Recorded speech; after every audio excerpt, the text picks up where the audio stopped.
Boa noite. Boa. Mais uma vez, estamos aqui no Lar de Maria, queremos agradecer a presença de todos e vamos dar início aos nossos estudos, continuidade do que nós paramos na semana passada. Esse estudo, quando a gente trabalha a questão da história da mediunidade, é interessante porque a gente vai trabalhando as épocas, as fases e como que as coisas aconteciam e a gente faz um paralelo do que é hoje. Muito bem, então vamos lá. Para iniciar, dando continuidade, os estudos da semana passada, nós trouxemos essa imagem aí.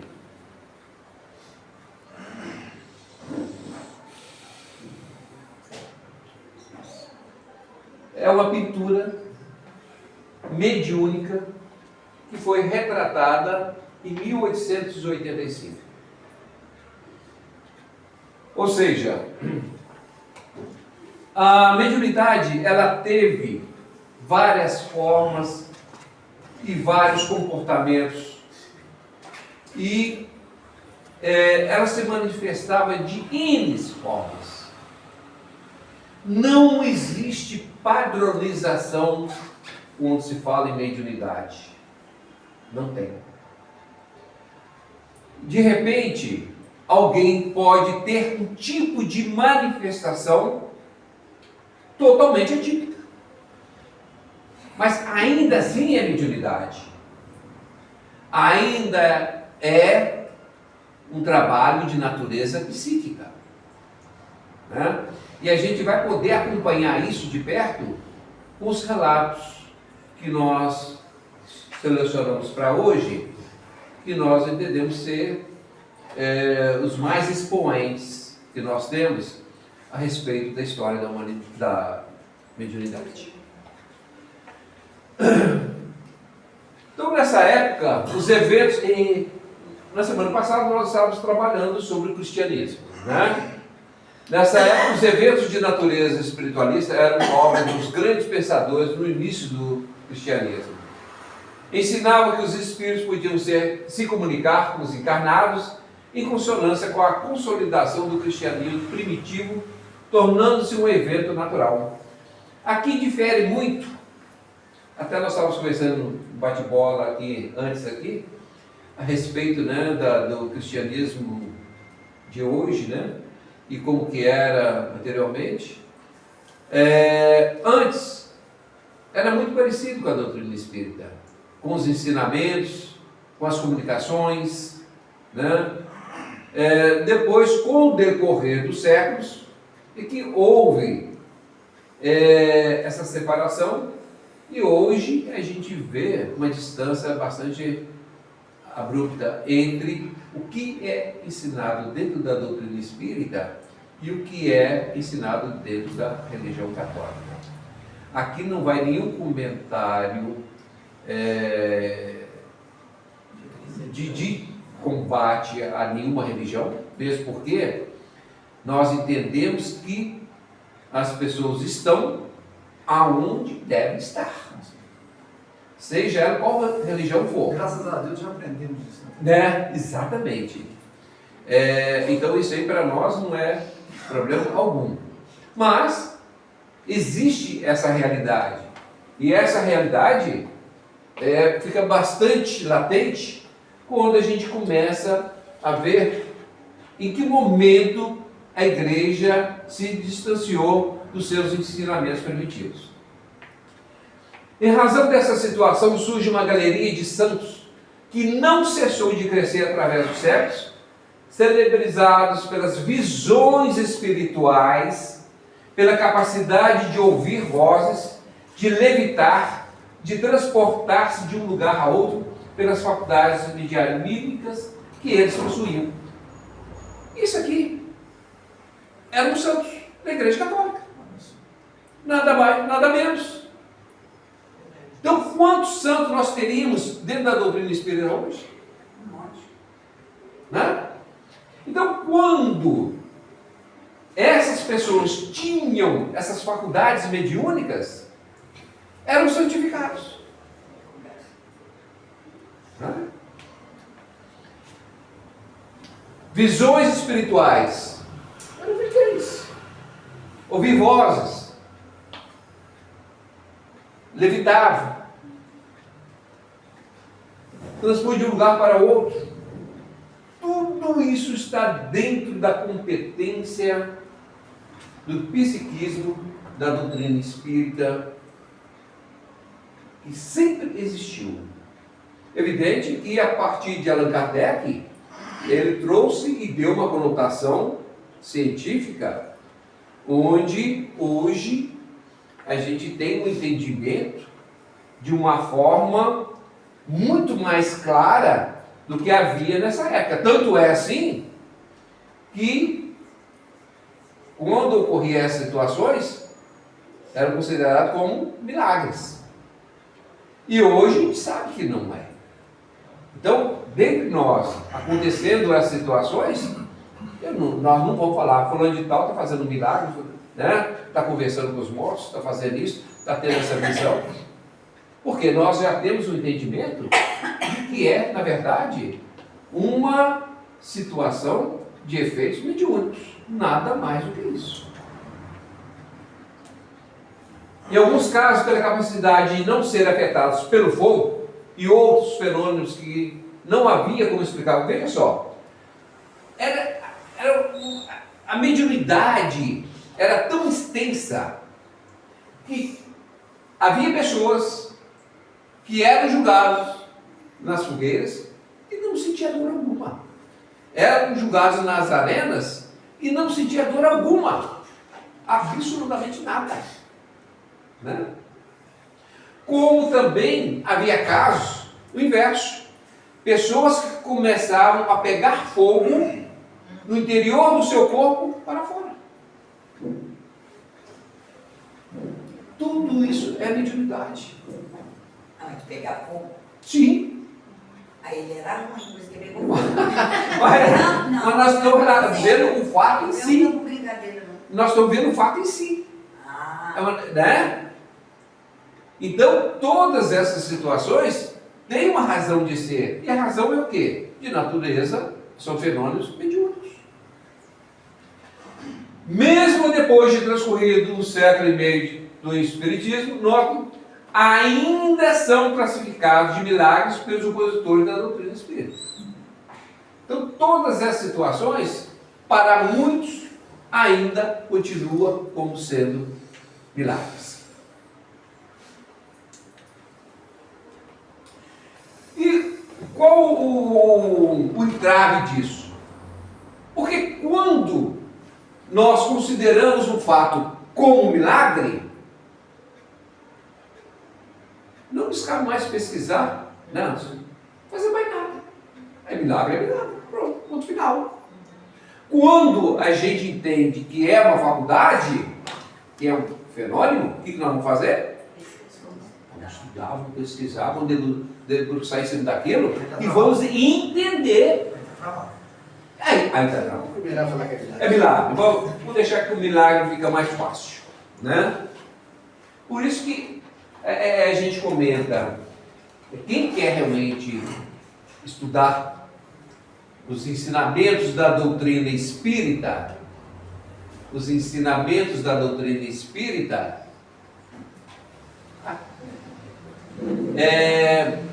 tem que estar disposto a arregaçar as mangas e a estudar mesmo. Por quê?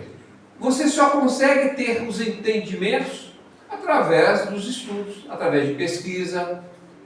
Né? Não dá para aceitar tudo que é falado.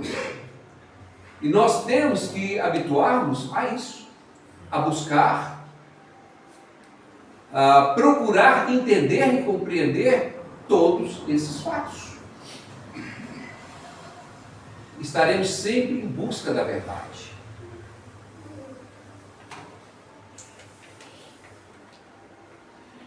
Entre tantos outros, podemos citar Inácio de Loyola,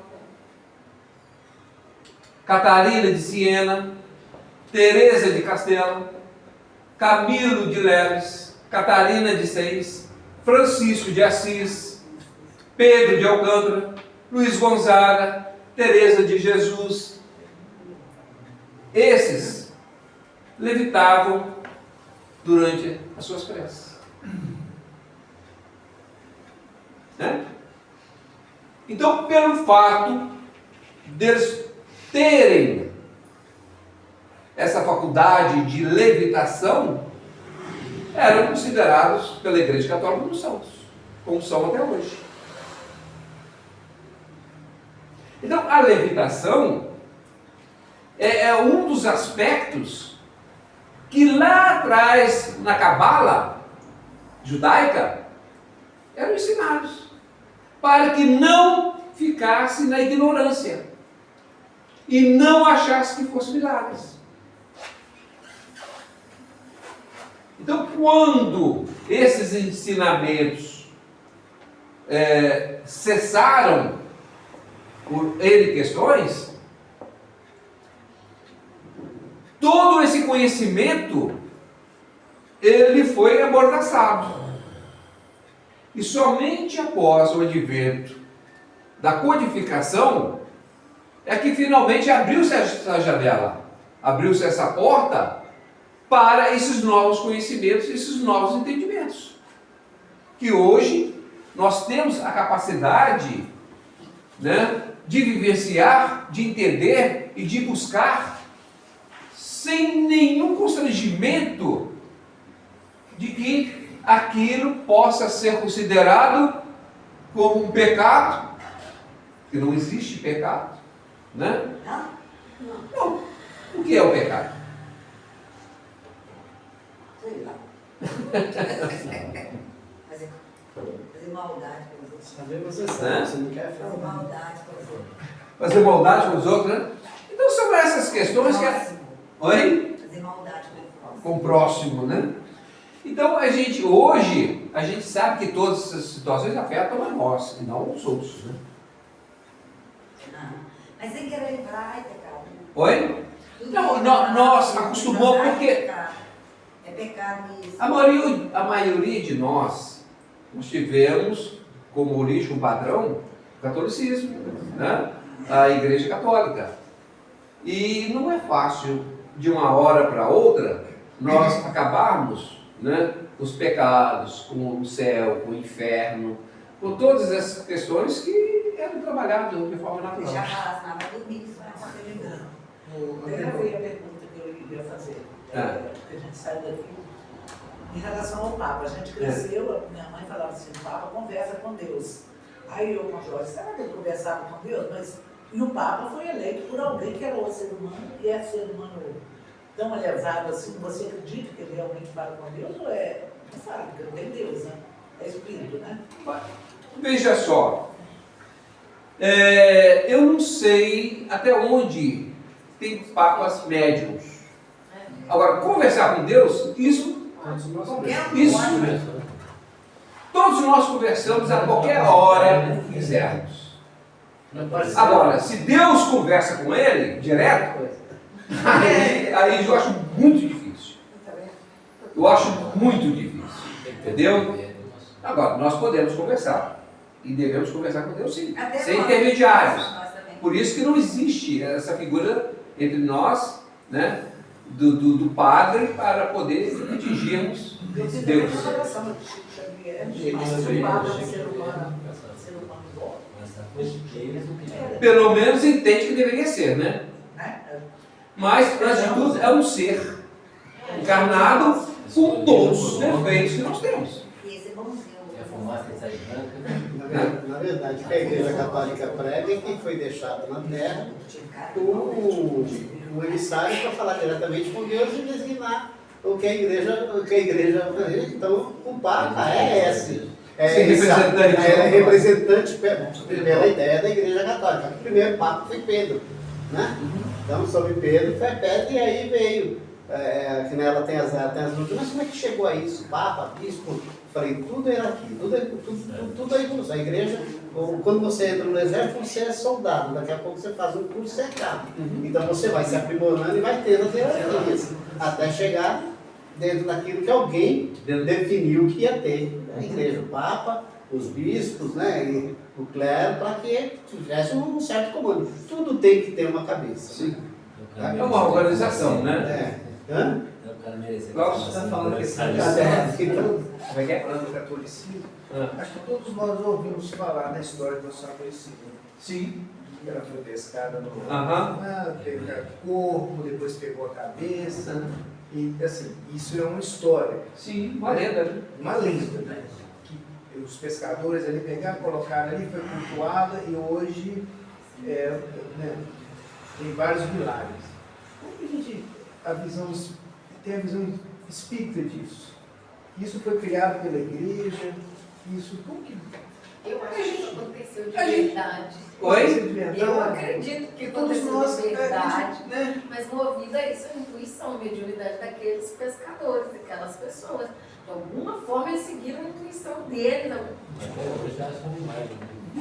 E aí a Eles igreja delegaram, católica se né? aproveitou disso e tudo mais. Mas Mas quem Porque, criou a igreja? na verdade, aquela imagem é a imagem de uma santa que já existia. Sim. Que já existia. Né? Foi encontrada e. A questão da igreja católica é isso que nós estamos vendo. Tudo que não tem não quer buscar uma explicação lógica, real, científica, fala que é um milagre e está resolvido o problema. E o que mais nós temos, principalmente aqui no Brasil, são milagres, né?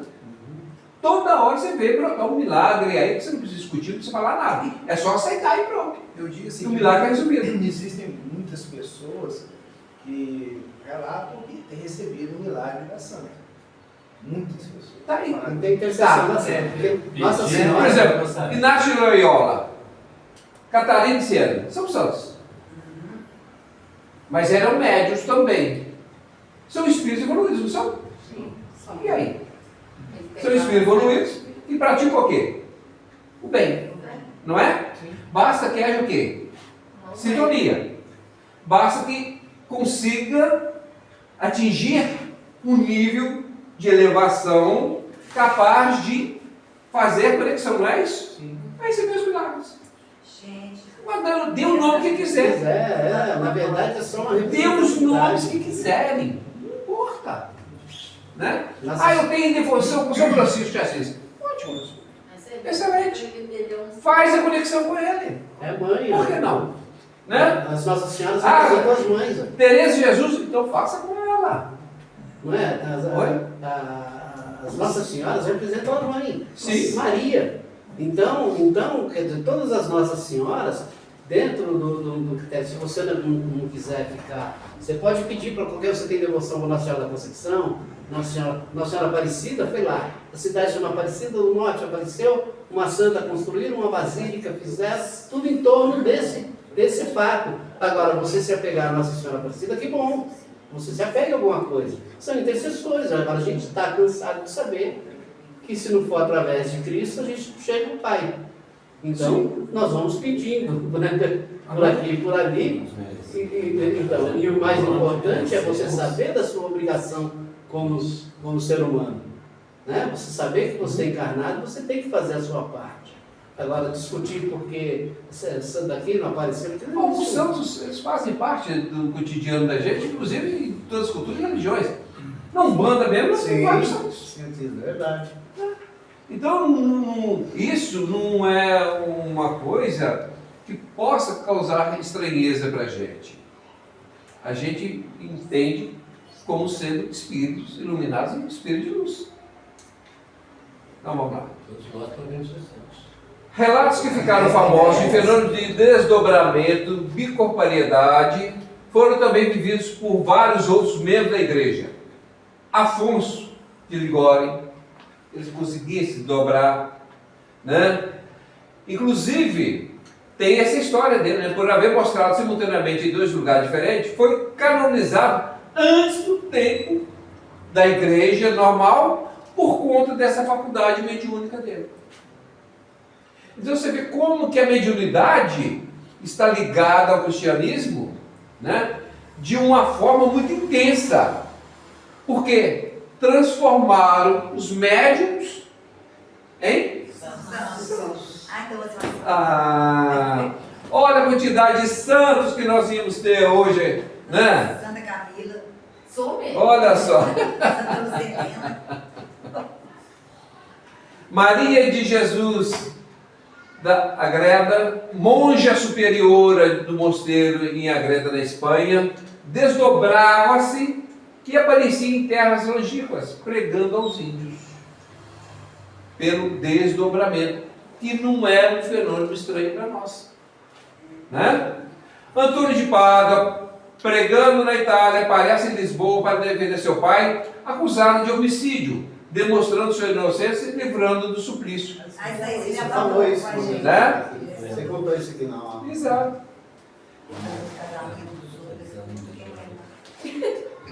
E vou ter mais. Brígida, em 1300, olha só, em 1302 e 1373, notabilizou-se por suas extraordinárias vidências em estado de desprendimento, comunicava-se com o povo, com os reis, príncipes e com altas autoridades eclesiásticas, como o próprio Papa Clemente, né? Onde eram passados as mensagens proféticas. Médium. Tipo telepatia, isso aí? Não. Fazia as mensagens. Essa dos anjos aí, como é que nós estamos estudando aqui? Você Oi? lembra que é dos anjos? Ah, essa mulher. Joana de Joana Joana. Joana de Anjos. Essa mulher. Ela era um ser humano e Como qualquer um de nós. qualquer um de nós. Sim. E era vidente. Não, Não. e era médium. Sim. Ah, tá. Tipo, Porque a mediunidade, em algumas existências nós podemos vir com mediunidade e outras não. Mas ela reencarnou Sim. várias vezes. Sim. Ah, tá. Né? O respeito e a credibilidade da igreja pelos relatos de manifestações mediúnicas foram um fator importante para a época. Podemos citar as profecias e revelações de Santa Brígida da Suécia, em face da enorme confiança que atraiu os fiéis. Escreveu inicialmente em sueco essa obra psicografada, né? Em estado de êxtase, em transe mediúnico. E depois foi a mesma traduzida para o latim, formando 8 grandes volumes. Então, quando a gente acreditava que a gente só poderia encontrar nas obras da doutrina espírita a partir de Allan Kardec, né, fatos dessa natureza, não. Sempre tivemos relatos, né, em toda a existência da humanidade. Então, a condição mediúnica sempre foi um fator que acompanhou a humanidade, trazendo elevação e progresso. O Allan Kardec nada mais veio nos despertar com uma linguagem mais filosófica, mais científica para que a gente e pudesse com aprender. outra luz na religião, né? Ou seja, ele Fez um apanhado, né? fez um apanhado, fez um filtro e nos entregou o que é hoje a doutrina espírita. Ainda que o mediunismo estivesse ostensivamente presente dentro da igreja, isso ninguém se discute pela quantidade de santos que transformaram-se, né, que era médio transformar em santo, não impediu. Por falar nisso, gente, vou fazer um. Você sabe o que é TSE? Esse é. E o TSO? Depois a gente fala um pouco sobre isso. Então vamos lá. Depois a gente pensa sobre isso. Então vamos lá. Ostenciou novamente, não é isso não? Ainda que o mediunismo estivesse ostensivamente presente dentro da igreja, não impediu a instauração em 1233 da chamada Inquisição Delegada, que marcou uma época de terríveis perseguições e martírios sobre o comando do Tribunal Eleitoral. Ah, não, eleitoral não. É do Santo Ofício. Confundi com o TSE. É nossa cara, hein? A diferença. Oi? Fazer pegadinha, né? Ou no TSE. Nossa senhora. Veja só, mesmo com tudo aquilo que foi feito, com tudo aquilo que foi noticiado, com tudo aquilo que foi trabalhado, chegou um determinado momento que a igreja resolveu realmente separar totalmente esses ensinamentos através do Tribunal do Santo Ofício, onde a partir daí todos os médiuns passaram a ser persona non grata à igreja, ao catolicismo, à sociedade. E a forma para destruir era realmente martírio. Todas as espécies de martírio. No começo que para pegar já eram mentiras, né? Através de mentiras, né? Se eu simplesmente denunciasse você, você Acabou. Mas eu podia não saber de nada, eu simplesmente falei. Daí veio a época das bruxas, né? Sim. Começaram a caçar. Sim. Caça às bruxas. Por isso que quando começa hoje, né, uma determinada situação, fulano de tal está a caça às bruxas. Exatamente reportando esse tribunal que existia antigamente. Quando eu comecei a ler sobre isso, Oi? Tudo isso é permitido, por Deus, assim. Pra gente chegar no cara hoje. Desse jeito. A humanidade, nós temos o livre-arbítrio. Então, era um comportamento nosso, sim, era um comportamento nosso. Né? Melhoramos bastante mesmo. Sim, evoluímos muito, sem dúvida alguma. Em razão da formação deste Tribunal do Santo Ofício, milhares de médiuns, sob acusação de bruxaria, exemplo de Joana d'Arc, pensadores como... e tem mais. Não era só os médiuns, não. Eram pessoas que também defendiam... Os médicos. Exatamente. Aqueles pensadores, aqueles filósofos, também eram submetidos à Inquisição. E tantos outros que se opuseram à ação da igreja foram impiedosamente levados à fogueira. A igreja tomava todos os bens, né? Também, sim. Mas a ideia era essa, né? Primeiro, na verdade, não era nem matar os caras, era matar para pegar as coisas. Tanto que a igreja é uma das entidades mais... O Vaticano é um país, né? E acumularam fortunas e, nossa senhora, a poder disso aí. Aí teve os dissidentes, né? Lutero, que concordou. Agora, eu quando li sobre a Inquisição, eu parei, porque eu não conseguia... Não, Realmente eu não perigoso. conseguia... Né? Apesar de todas as perseguições, o mediunismo nunca deixou de estar ativamente presente de alguma forma no desenvolvimento e progresso da humanidade, tanto na Idade Média como depois com o Renascimento, vindo a desabrochar no século XV na Itália. E também em todas as culturas, se você pensa, por exemplo, índio. O índio tem Sim. o pajé que recebe o espírito, aí você vai na África, tem aquelas tribos que eles têm todos os Sim. rituais, tem toda a vida. Sempre houve. Por quê? A mediunidade é uma condição humana. Aonde tem o ser humano, tem mediunidade. A gente tem a necessidade de atribuir alguém a um outro lugar.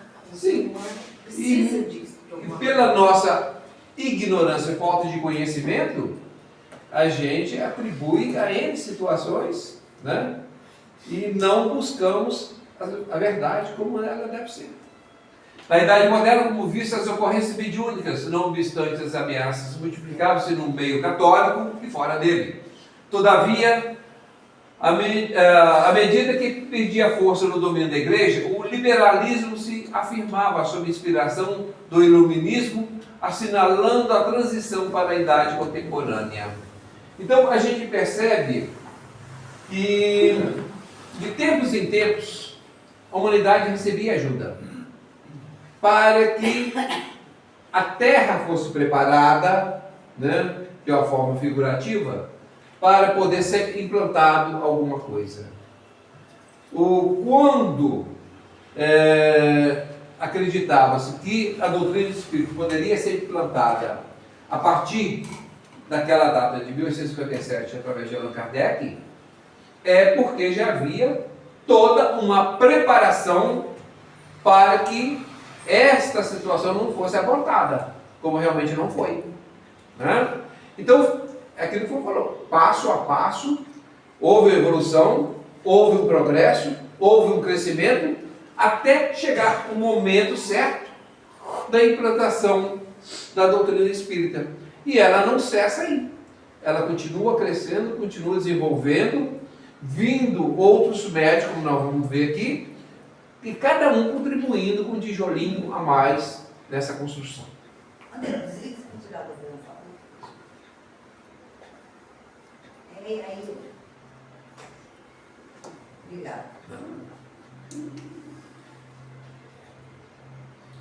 Atenua-se as perseguições, afirmavam-se os trabalhos de investigadores notáveis do magnetismo e do psiquismo, como Franz Anton Mesmer, Marquês de Puységur, James Braille, e outros que, com os inúmeros pesquisadores do fenômeno mediúnico, propriamente serviam a preparação do advento da era do Espírito. Então, como nós falamos, Mesmer tem muito a ver, sim, com a parte científica da doutrina espírita, quando ela trabalha a questão dos fluidos, quando ela trabalha a energia, quando ela trabalha a questão sonambúlica. Né? Por quê? Mesmer, quando trabalhava os seus pacientes, aqueles que tinham sonambulismo natural e, ao se submeterem ao magnetismo, esse sonambulismo passava a ser sonambulismo induzido. E com essa indução, a pessoa entrava em transe e conseguia se desdobrar. E conseguia, então, ter a vivência em uma outra dimensão. E esse processo, de uma forma científica, teve início com Mesmer, posteriormente com Marquês, e a partir daí, tantos outros, inclusive o próprio Allan Kardec estudou 35 anos magnetismo.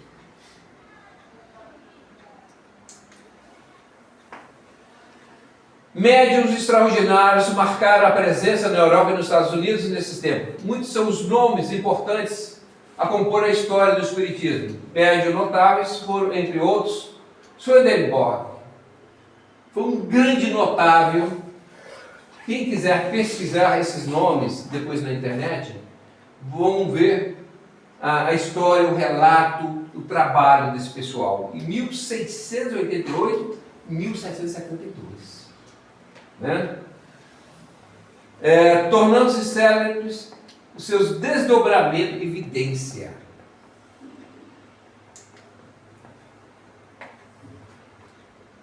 Frederica Alf, em 1801 1829, cujos trabalhos foram investigados pelo médico alemão Dr. Justinus Kerner, a partir de 1829, tornando-se público em sua obra A Vidente de Prevost, de grande repercussão em seu tempo. Emma Argyll, em 1823, o que ela era? Médium, psicográfica, psicométrica, ou seja, ela trabalhava com a psicometria. Psicometria é aquela particularidade, aquele fenômeno onde o indivíduo, em contato com qualquer objeto, qualquer situação, ela consegue fazer esse cenário e verificar. Oi? Documentário. Sim. Sim. Né? Videntes de efeitos físicos, autores de várias obras importantes.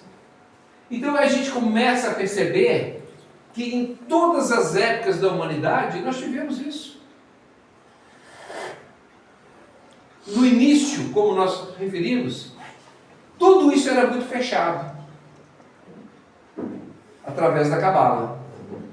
Depois não houve mais essa necessidade.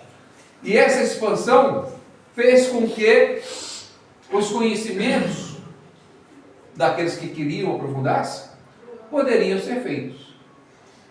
Né?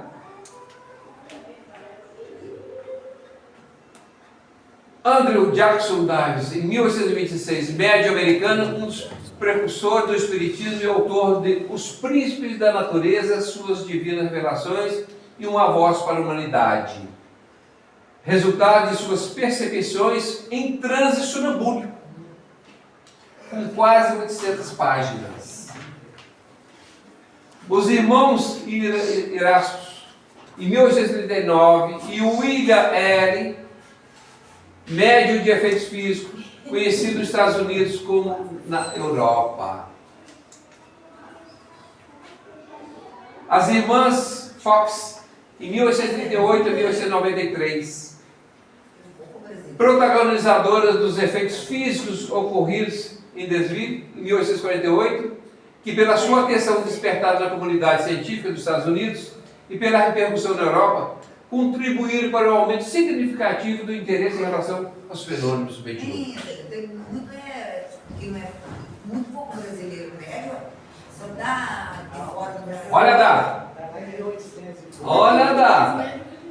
Por isso que eu estou te falando, nós estamos numa sequência. Nós estamos numa sequência. Vamos lá, vamos lá.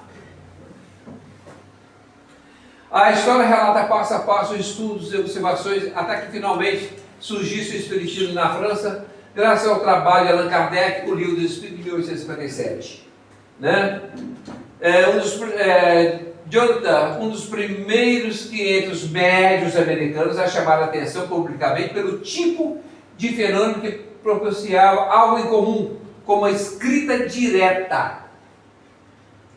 Não precisava ir ser através do médium. Colocava-se um papel ali e o papel era escrito. Né? E da mesma forma ouvia-se a voz, sem passar pela voz do médium.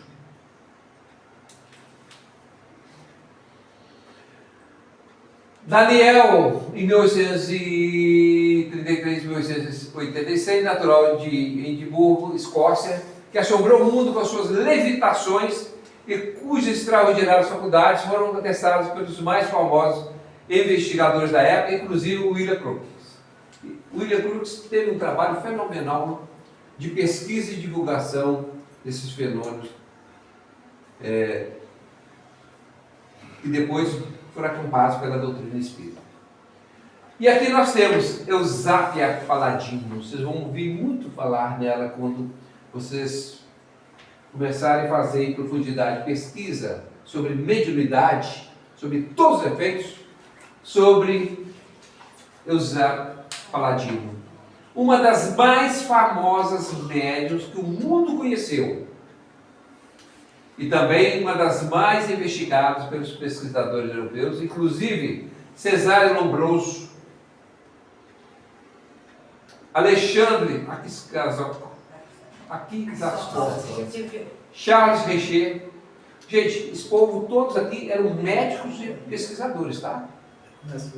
Ernesto Bozano, Sir Oliver, Julian, Coronel Berta Rocha, Gabriel Delany, Henrico, Hércules Chiaia.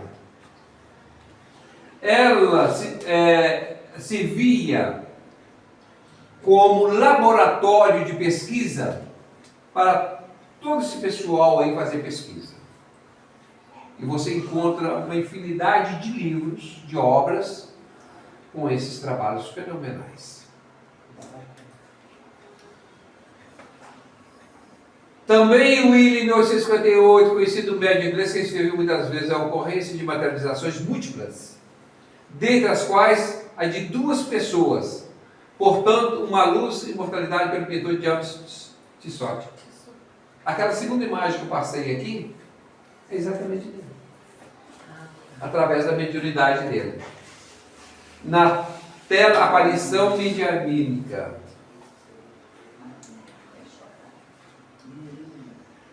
Florence Cook, famosa médium inglesa que, entre outras ocorrências, serviu à materialização do espírito de Kat King. Acho que tem um filme sobre isso aí, tá? Esse espírito da Kat, durante esse tempo, 3 anos, ela contribuiu e muito para William Croft nos seus trabalhos. Elizabeth Esperança, nome de família Hoppe, famosa pelos fenômenos de transporte e autodesmaterialização parcial de objetos. Ou seja, ela conseguia desmaterializar objetos. Assumir. Porque você faz também o inverso, né? Para poder materializar ali. E ela conseguia fazer esses transportes. Aí, a gente vê essa questão da lei que nós falamos aqui da semana passada, quando nós comentamos sobre aqueles blocos de construção das pirâmides e tudo mais, né? A terra todinha está povoada com essas pirâmides e tudo mais. Através da levitação, era uma forma de conseguir fazer esse transporte. Então. Porque a gravitação não existe na Tem levitação. uma dúvida, o porquê de desmaterializar um objeto. Tipo assim, quando você pega um objeto de uma pessoa que quer se comunicar, né? Porque não tem isso, você pega um objeto e você sente ali as vibrações, a energia da pessoa e tal.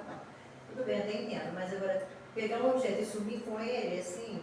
Ele vai aparecer em outro lugar. Sim, mas assim... Para- o objetivo... Qual o objetivo? É exatamente demonstrar a capacidade do ser humano quando ele trabalha sua mente. Capacidade. A capacidade que ele tem. São os fenômenos. Por isso que nós não conhecemos nada do nosso cérebro. Nós não conhecemos nada da nossa capacidade. Nós não conhecemos nada de nós. Seria só para mostrar... Para mostrar da nossa... Exatamente. Quando o Evangelho fala que vós sois Deus, referindo a nós. Eu posso e vocês podem muito mais. Mas vai depender de cada um. De buscar ter esse conhecimento, buscar ter essa capacidade e o exercício, né? Naqueles cujas faculdades já vieram em razão do planejamento reencarnatório. E nós vamos apenas ampliar e lapidar esses processos já existentes em nós.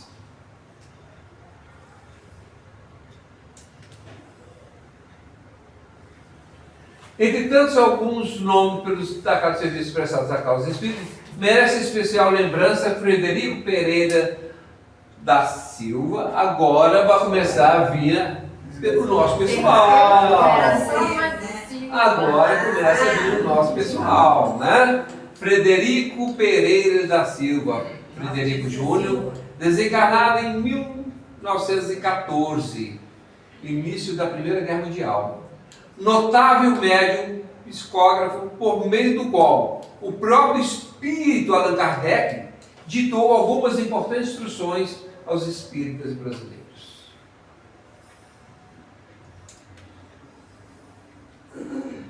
Eurípides Barçanufo, quem já ouviu falar, né? Notável médium benfeitor, dotado de diversas faculdades, entre as quais a psicográfica e a de desdobramento. Seria mais um santo na Igreja Católica. Fundador da pedagogia espírita e do primeiro colégio espírita do Brasil, denominado de Colégio Allan Kardec, em Sacramento, Minas Gerais. né? Allan Kardec, para que... Eurípides Barçanufo, para aqueles que não sabem, ele é o coordenador das casas espíritas que trabalham com o processo de cura e de magnetismo. Ele viu? Nunca morreu. Ah, não. Não, isso saiu dessa. Saiu. Deve ter voltado. Eurípides Barçanufo. Inclusive Maria, a mentora de nossa casa, pertence à equipe de Barçanufo. Adelaide Câmara, 1874-1944, conhecida pelo seu pseudônimo Aura Celeste, poetisa, contista e médium. de avançados recursos, inclusive o da bilocação. Ela conseguia estar em 2 lugares ao mesmo tempo. Autora de diversas obras poéticas e artigos doutrinários.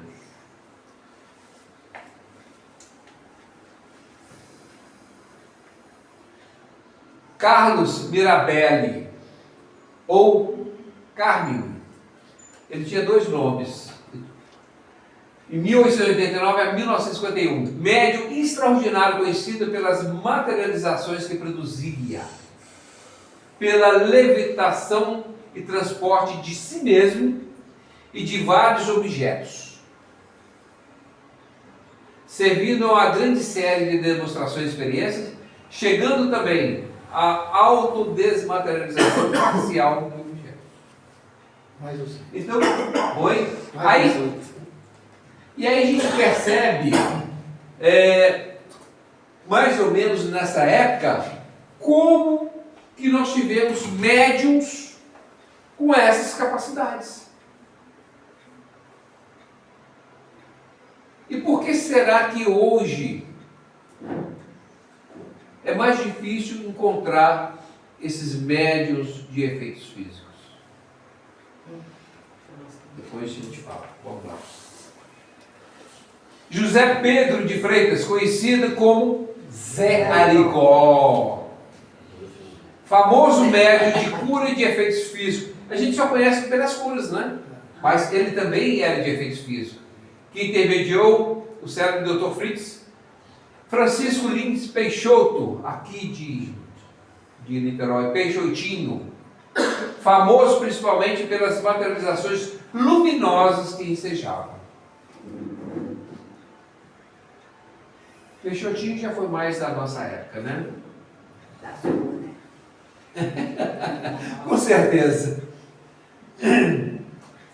Ana Prado, médium de materialização e efeitos físicos, dentre os quais moldagens perfeitas em parafina de mãos humanas, inclusive com dedos curvados.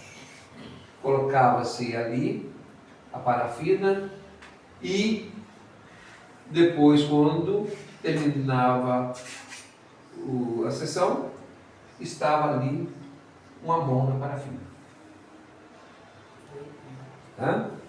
Hilda Negrão, dotada de rara mediunidade e efeitos físicos, conseguindo provocar a produção de voz direta e outros fenômenos, mesmo não se encontrando em transe. Isso em estado de vigília. Por isso que eu falei, nós temos um potencial de mediunidade enorme. Não existe uma padronização. Então, muitos de nós podem apresentar mediunidade de várias formas, né? O problema é que, por ser inicialmente uma situação um pouco difícil para a pessoa se entender e se compreender o que se passa consigo, que ela fica em dúvida. Gente, será que isso aqui é da minha cabeça? Será que é isso mesmo que está acontecendo? Será que eu consigo isso mesmo? Ou será que é invenção minha? Né? Por quê? A coisa não aparece assim de uma hora para outra. Ela vai aparecendo de uma forma lenta, muitas vezes, né? Até que as pessoas começam a se incomodar com aquilo, e se ela não tem conhecimento suficiente, aí sim que ela vai começar a procurar ajuda. Porque todo o processo de mediunidade exige um acompanhamento de crescimento, de disciplina e de desenvolvimento. Mas se não fizer assim, a pessoa consegue ter a sua mediunidade normal? Até pode. Mas quando ela passa por um processo de orientação, um processo que vai conduzir, né, esse caminhar, torna-se muito mais fácil e muito mais objetivo. Oi? Um trabalho bem aproveitado.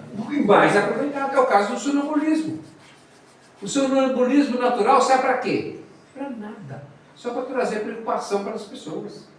Mas quando é o sonambulismo induzido, magnético, ele pode servir para N coisas.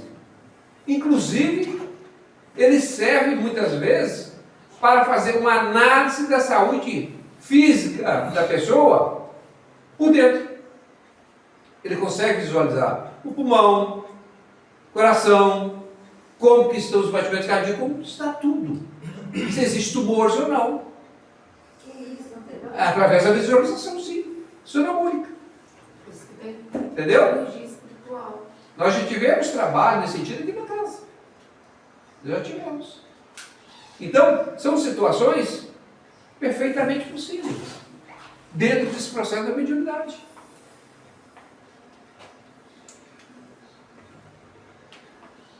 Otília Diogo, conhecida pela experiência das materializações, inúmeros outros nomes, como se sabe, forma a galeria dos grandes servidores da mediunidade. Em tarefas diversas, milhares de médiuns ativos testemunham a mortalidade e a interexistência, iluminando os caminhos da humanidade.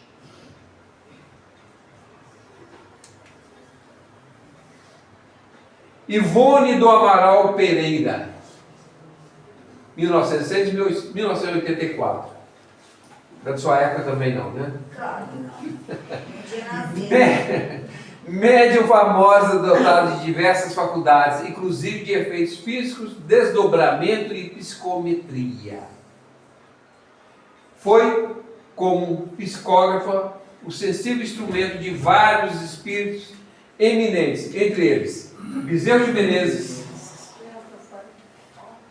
Léo Tolstói, Camilo Castelo Branco, Charles, tendo produzido uma importante série de obras que engrandecem a bibliografia espírita, constituindo um enorme e importante manancial de informações mediúnicas espíritas.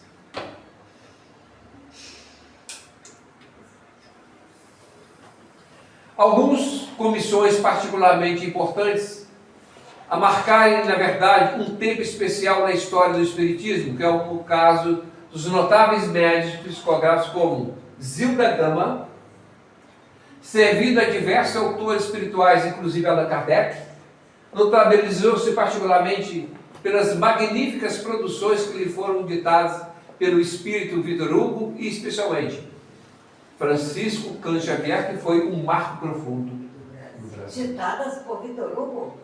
Ela Ela. recebeu o espírito de Victor Hugo. E Victor Hugo tem um livro que era proibido pela Igreja Católica. Sim. Era proibido ler. Exatamente, porque já trazia. Né? Eu li. Exato. Caraca. Francisco Cândido Xavier, um dos médiuns mais completos que a humanidade conheceu, intermediou sob a orientação do Espírito Emmanuel centenas de autores desencarnados, deixando 412 obras psicografadas, várias delas verdadeiros clássicos da literatura espírita, a ampliarem significativamente as fronteiras do conhecimento espírita. Francisco Cândido Xavier conduziu uma vida exemplar, com obras monumentais que marcaram um tempo único na história do Espiritismo e do cristianismo. Ele não fazia nenhuma separação, porque não existe. O cristianismo primitivo é exatamente o que se aplica, o que se estuda hoje dentro da doutrina espírita. Através de sua junção perfeita através dos tempos, na era do Espírito, une-se o céu e a terra, na construção de tempos mais felizes para toda a humanidade. Muito obrigado. Como um dos Boa espíritos noite. mais evoluídos também, não deve voltar da Terra, não, porque a Terra é muito ele. Mas veja só, Volta em missão. ainda que ele não volte encarnado, ele vai continuar estando aqui, nos auxiliando, como Bezerra de Menezes, né? Como tantos outros que permanecem conosco. Enganar, eu acho que não tem, eles não têm necessidade. Não, a não ser a título de missão, né? Para dar sua contribuição mesmo. A exemplo, né, de Cristo. Cristo encarnou para poder trazer uma evolução. Esses missionários também, nada impede que eles encarnem aqui na Terra como missionários para trazer uma proposta de crescimento e evolução de uma forma mais efetiva. Porque de tempos em tempos, nós recebemos esses espíritos para acelerar o nosso processo e sairmos do estado que a Terra se encontra hoje, né? E passar para de regeneração. Gente, muito obrigado. Uma boa noite. Semana que vem estaremos novamente com outros assuntos.